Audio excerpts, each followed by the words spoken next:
Guys এখানে আমার সামনে একটা এনিমিটাকে আমি ইএমপি দিয়ে একটা হেডশট মেরে দেই। এরপর গাইস শুনেন আমার ভাই টিমমেট আমার কি বলে। লগে গেল, আপনি মেরে হালাইলেন।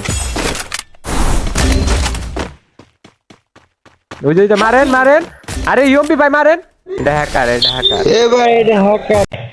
আচ্ছা, এটা হ্যাকার। তো গাইস কি ভাবছেন খেলা কি এরপরে এখানেই তারপরে শেষ? হচ্ছে না গাইস, ভিডিও এরপরে গাইস হচ্ছে আসল টুইস্ট। এমডি এখানে ভি এইচ ব্যাচ ডট চলে আসে। 265 তো এটা দেখেন ভি ব্যাচের সাথে কি ধরনের ফাইট হয় এবং কিভাবে গাইস রিভেঞ্জ নেই। এরপরে গাইস আমার হেলথের অবস্থা দেখেন। তো গাইস এখানে যে প্লেয়ারটা মারলো এ একটা ভি ব্যাচ। তো এখানে একটা প্লেয়ারকে করে দিই নক। এরপরে গাইস দেখেন আমার কিলটা পর্যন্ত নিয়ে নেয় ভি ব্যাচ।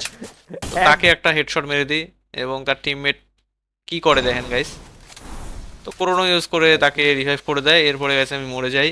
এরপরে আবারও গাইস আসে এবং দেখেন তার কি অবস্থা করি।